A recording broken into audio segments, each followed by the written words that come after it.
Dr. Rebekkah Ross, who will discuss her career as a physician and medical consultant at Tatum Family Health Center in Gary, Indiana.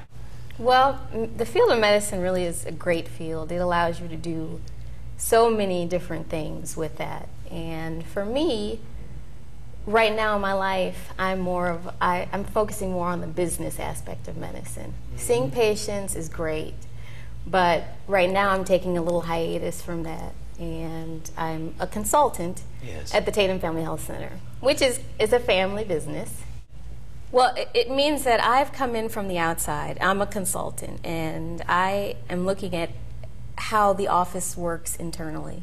I'm looking at all of the systems and making sure that each system that is in place already works like it's supposed to. And that also sometimes means creating new systems to allow the business and the company to work even better than it is right now. And I'm also the director of marketing because right now we have created a new part of Tatum Family Health Center, which is the Indiana Back Institute. And Dr. David Ross, who's the medical director, he is our new back specialist there. And those medications have a lot of different horrible side effects. And if you take too many, then there are problems. And then the other alternative is surgery, which no one wants to be cut on. So this new system that we have allows you to take the other route and the better approach, actually. And everyone knows their task and they can stay on it. Right. You keep them on it. I do. I try to anyway. And sometimes, families, we all have our little internal struggles. But at the end of the day, we are kind of like the lion family, and we come together as a bigger, stronger force. Because when you brought up lions, I thought of Africa. And when I think of Africa, I think of Rebekkah's resume. Okay. And when I see Rebekkah's resume, I see that this woman studied the mating habits of African elephants. Talk to us about that. There's a problem in this country. We have a lot of zoos and a lot of facilities for animals, and the problem that they encounter is, especially with African elephants, is that they cannot successfully mate them in captivity, which that will eventually mean decreasing numbers of African elephants and extinction. Well, they don't have any Marvin Gaye albums? What's up? Oh, maybe that's what they need. Sam Cooke. Maybe that's what they need. So when I was an undergrad at Butler, I was given this great opportunity to go and study the mating habits and some of their mating behaviors that they encounter around the time when they're on their menses, I guess you could call it, and things like that. So it was really an experience. So you got the chance to go to Ndola, Zambia. Right. Did you enjoy that? Ndola was really an experience. I went to Zambia studying AIDS and the epidemic there.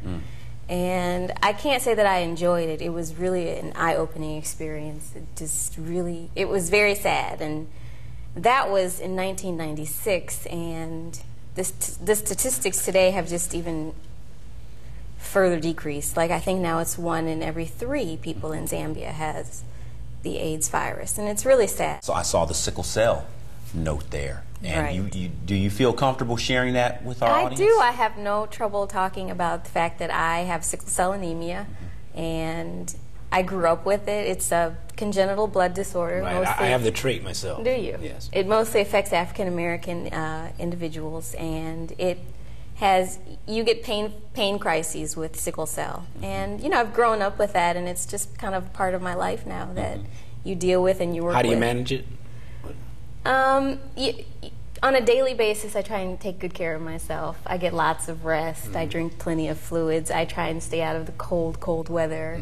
I don't exert myself too much, or don't get too stressed out, because those are all things that will precipitate a crisis. So I just, on a daily basis, I try to do that. But I think the biggest thing is family support. And I know that may sound strange, but with sickle cell, anything can set it off and send you into a crisis. But if you have that family support and everybody is always encouraging you and is sticking by you, it really kind of makes it better. And I think that's why I've done so well with it, is because I have that background. When you have family, positivity, you got encouragement around you, it does help. It does. And just the reduction of stress, can help to ward off certain ailments. Right. This is huge. I mean, you know, I'm really fascinated by your family. And when you've got family around you that are rallying around you, it makes life a little easier. It really does. And it's funny that you mentioned that, what time do we eat? I mean, that's how my family was. We were clockwork growing up. I mean, my mother, she had us up at a certain time every day. We were at breakfast at this time. You know, everybody takes turns getting their hair combed in the morning. It was amazing how she, you know, work that whole system out. And once you're on a schedule, and I think people really don't realize that, if you put your children on a schedule, even though they might not appreciate it and they might not want to go to bed or might not want to do those things, it really does bring a foundation and some stability. It does. It really makes a difference. Right, right. Let's give a shout out to your siblings. Could you just name them right quick here? Just name them. Okay, there's Dr. Rachel Ross. She's a year older than I am.